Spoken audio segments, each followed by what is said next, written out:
通知廚房。Hello， 大家好，我係通少，今日會同大家分享一下點樣喺屋企做出金黃脆卜卜嘅炸蒜蓉。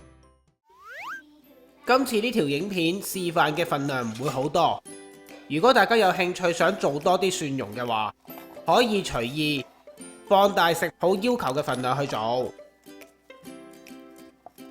將啲指定份量嘅蒜頭用刀輕輕一壓，咁樣就可以好輕鬆將蒜頭嘅蒜衣搣走。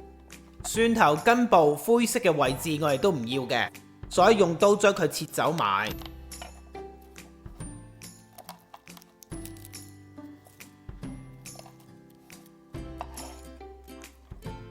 剝晒蒜頭呢3之後，喺剁成蓉之前，我哋先將佢切成厚件。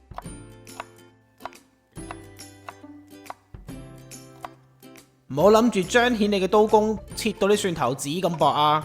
太薄嘅話，好容易一炸就燶，同埋食落去蒜頭香味亦都唔夠。跟住就可以將啲蒜片剁成蒜蓉，長氣啲都要講多次噶啦，千祈唔好剁到啲蒜蓉太過幼細啊！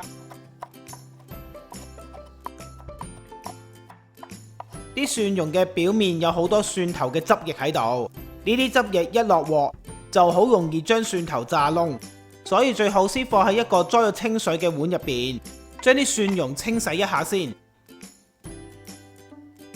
洗好啲蒜蓉之後，就將佢同水隔開，然後就放埋一邊吹乾備用。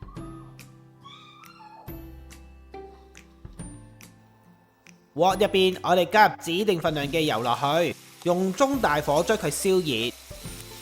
然後就可以加入蒜蓉，將啲蒜蓉推開之後炸多30秒，就可以轉做細火。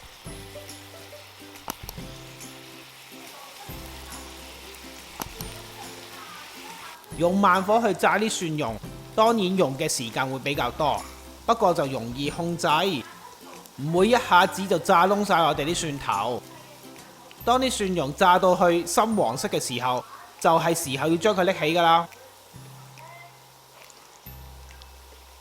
將炸好嘅蒜蓉放喺個瀝入邊隔油，而啲蒜油就唔好抌咗佢，可以留翻起佢，遲啲先再用。例如你食湯麵嘅時候，就可以加呢啲香噴噴嘅蒜油落去啦。隔好油嘅蒜蓉可以放喺一個鋪咗廚房紙嘅碟上面，然後要盡量將佢推開，令到每粒嘅蒜蓉都有空位散走啲水氣。咁我哋啲蒜蓉依家就做好啦，可以將佢放埋一邊，佢攤凍咗之後就會脆卜卜噶啦。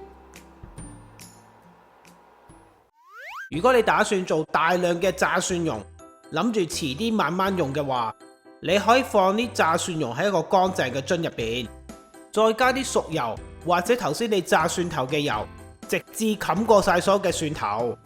啲炸蒜蓉有油冚住嘅話，可以放喺室溫度儲存1到2個月都冇乜問題㗎。材料正確嘅份量、食材嘅牌子同埋相片都可以去我文字食譜嗰度揾到。喺呢條片嘅煙火就有呢個食譜嘅連結提供俾你去參考㗎啦。通知廚房嘅專屬網頁仲有更多免費嘅影片同食譜分享，大家千祈唔好錯過啦！